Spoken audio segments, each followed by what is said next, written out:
Aku tinggal di sini, negeri yang memberikan berbagai kebahagiaan dan kegemaran yang memesona. Semua ada di sini, tidak ada yang kurang. Aku sebetulnya bahagia tinggal di negeri ini, mempunyai keluarga yang bahagia, dan tentu saja pekerjaan yang layak.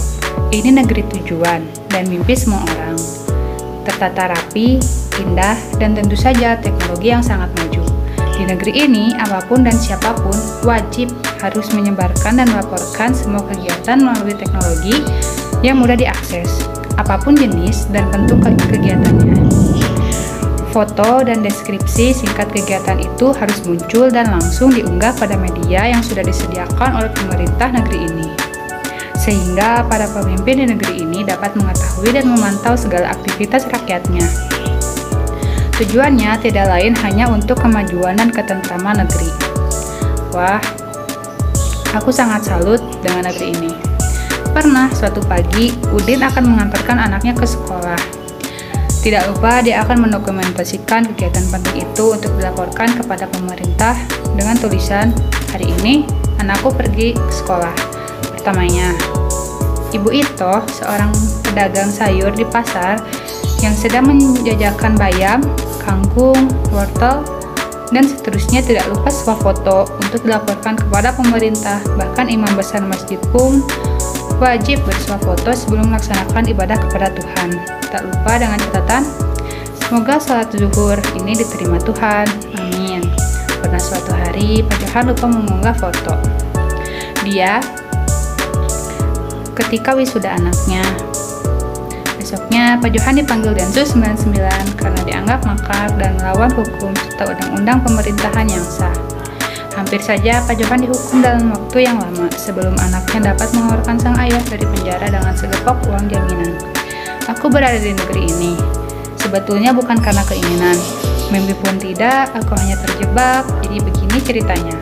Pada suatu hari, aku sedang memancing di pinggiran pantai. Tiba-tiba datang badai, ombak, dan angin yang besar.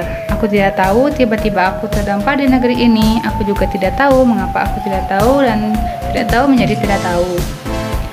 Sepertinya ada amnesia karena kepalaku yang terbentur batu karang ketika aku terbawa arus dan terdampar di negeri ini. Sebetulnya aku tidak pernah menyesali terdamparnya aku di negeri ini. Aku senang, aku bahagia, dan tentu saja aku tidak tahu mengapa aku senang dan tidak tahu pula mengapa aku bahagia. Tok tok tok, aku sedikit terkejut ketika pintu rumah diketuk, membuyarkan lamunanku dan keinginanku untuk mengingat masa lalu yang entah mengapa pula aku jadi pelupa. Iya, tunggu sebentar. Aku melangkah mendekati pintu. Aku mengintip dari lubang kunci, menyelidiki siapa yang mengetuk pintu malam-malam. Oh, ternyata anggota Densus 99.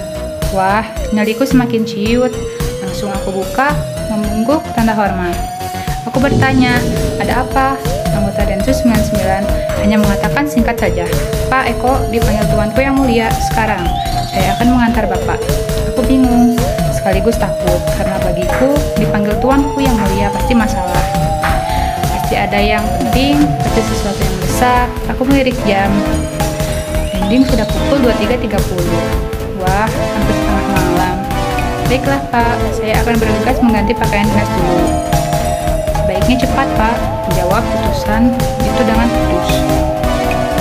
Baiklah, jawabku cepat. Sejurus kemudian, aku sudah menggunakan seragam dinas, seragam khusus untuk menghadap tuanku yang mulia. Dalam perjalanan menuju istana, tuanku yang mulia, pikiranku tidak karuan. Aku diliputi rasa takut yang mendalam. Ini pasti penting, sesuatu yang sangat mendesak. Apakah tentang pekerjaanku? Apakah tentang keberlangsunganku di negeri ini? Apakah ada kesalahan fatal yang dibuat? Pikiranku berkecamuk dengan hebatnya. Akhirnya, aku sampai di sebuah istana yang sangat indah. Banyak pengawal istana dan tidak ketinggalan tentu saja pasukan Densus 99 yang gagah, berseragam, serta bersenjata lengkap. Semua yang hadir di istana berpangkat minimal bintang 2. Bahkan ada yang sudah bintang 3, atau kalau aku tidak salah lihat ada juga yang bintang 7. Hebat sekali tuanku yang mulia ini. Utusan Densus 99 yang mengantarkanku memasuki ruangan diikuti olehku dengan ketakutan dan pikiranku yang berkecamuk. Utusan itu memasuki ruangan tuanku yang mulia, lalu kembali seraya mempersilahkanku masuk ke dalam ruangan tuanku. Aku sempat melirik jam tanganku, sudah tengah malam, pikirku. Aku memasuki ruangan yang sangat mewah. Tuanku yang mulia duduk di kursi kebesarannya. Ruangan itu begitu antik. Ada lukisan Mona Lisa yang katanya itulah lukisan Leonardo da Vinci yang asli. Ada beberapa vas bunga dan guci antik peninggalan dinasti Han dari Tiongkok. Tuanku yang mulia mempersilahkanku masuk. Aku tidak berani duduk, hanya berdiri mematung. Pak Eko, sehat. Tuanku yang mulia membuka percakapan. Sandika, tuanku yang mulia, jawabku. Pak Eko sudah mempunyai keluarga kan? Sudah memiliki anak? Sekarang anak Pak Eko berapa tahun? Aku tidak bisa menjawab pertanyaan-pertanyaan dari tuanku yang mulia sekaligus. Aku ketakutan. Sandika, tuanku yang mulia, hamba sudah berkeluarga. Anak hamba 1 orang, sekarang baru menginjak 7 tahun. Rencana anak hamba besok akan mulai bersekolah, tuanku. Sambil tersenyum manis sekali, pemimpin negeri ini berujar, "Nah, itulah alasan mengapa Pak Eko saya undang ke istana ini." Aku semakin ketakutan, terbayang wajah anakku yang polos. "Maafkan ayahmu, nak, kalau terjadi sesuatu padamu." Dalam hati yang paling dalam, aku berdoa semoga tidak terjadi apa-apa dengan anakku. Karena menurut kabar yang aku terima, tuanku yang mulia menganut satu ilmu hitam yang bisa saja mencadut tumbal, dan itu anakku. Aku sedih mengingatmu, nak. Akhirnya, suara tuanku yang mulia membuyarkan semua doaku. Mungkin doaku tidak akan mencapai Tuhan. Masih di Sawangan. Besok jangan lupa Pak Eko, saya ingin di depan sekolah anakmu, kamu dan anakmu wajib swafoto dan fotonya kirimkan di media yang sudah saya sediakan. Kalau sampai tidak berarti Anda melawan pemerintah dan itu sangat membahayakan Anda dan keluarga Anda. Camkan itu. Sandika, tuanku yang mulia. Apapun keinginan tuanku adalah perintah wajib bagi hamba. Itulah pertemuan singkatku dengan pemimpin negeri ini, tuanku yang mulia. Pertemuan malam itu telah mengubah jalan hidupku, menghilangkan idealisme dan tentu saja menghilangkan kebebasan dan imajinasiku. Hari-hari berikutnya, aku bekerja seperti robot, masuk dan pulang di jam yang sama. Aku bekerja di bagian penerbitan majalah Solek Press, salah satu surat kabar yang berada di negeri ini. Aku menjadi editor. Bagian sastra, aku menilai puisi dan cerpen. Menilai puisi dan cerpen di negeri ini tidak sulit karena semuanya sudah tersusun menurut format yang baku sesuai keinginan tuanku yang mulia. Misalnya, puisi setiap bait harus 3 baris. Kalau ada yang coba-coba menulisnya menjadi 4 atau 2 baris, pasti puisi tersebut tidak layak untuk dimuat di Solek Press. Bagaimana dengan cerpen? Itu lebih mudah lagi. Alur pada cerpen harus konvensional, dimulai dari pengenalan, muncul konflik, puncak konflik, dan penyelesaian. Dan yang lebih penting, setiap cerpen harus dimulai dengan pada suatu hari. Tanpa ada kata-kata itu, jangan pernah bermimpi cerpen Anda akan dimuat di media ini. Gampang kan? Di penerbitan Solek Press, aku bekerja dengan senang-senang saja karena aku sudah tidak tahu cara untuk menjadi tahu. Sampai pada suatu hari, aku tidak sengaja menemukan sebuah manuskrip yang sudah lusuh bertuliskan huruf-huruf kuno.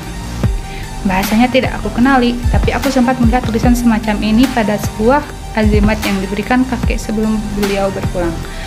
Selain itu, tulisan ini pun pernah aku lihat juga pada sebuah makam kuno yang kata orang-orang itu adalah makam pendiri negeri ini. Aku berusaha memecahkan misteri pada manuskrip itu. Sulit sekali. Setiap malam aku terus mempelajari manuskrip itu. Tetap saja tidak bisa aku pahami maksudnya. Dan anehnya ada huruf yang terlihat lebih tebal tertulis dalam manuskrip itu sama persis dengan huruf yang ada pada makam kuno dan tentu saja dengan azimat peninggalan kakek. Sungguh aneh. Menjelang bulan purnama, ada kabar bahwa tuanku yang mulia telah berpulang karena penyakit aneh yang dideritanya. Tentu saja harus ada pengganti beliau. Diumumkan oleh pengawal istana bahwa tuanku yang mulia telah berwasiat. Pemimpin negeri ini harus diteruskan oleh orang yang memiliki azimat dengan tulisan kuno. Tulisan yang juga terpahat pada makam pendiri negeri ini dan termaktub juga dalam manuskrip. Aku tersentak kaget. Di akhir pengumuman itu disebutkan juga makna tulisan kuno itu. kamu adalah anakku. Istilah penerus.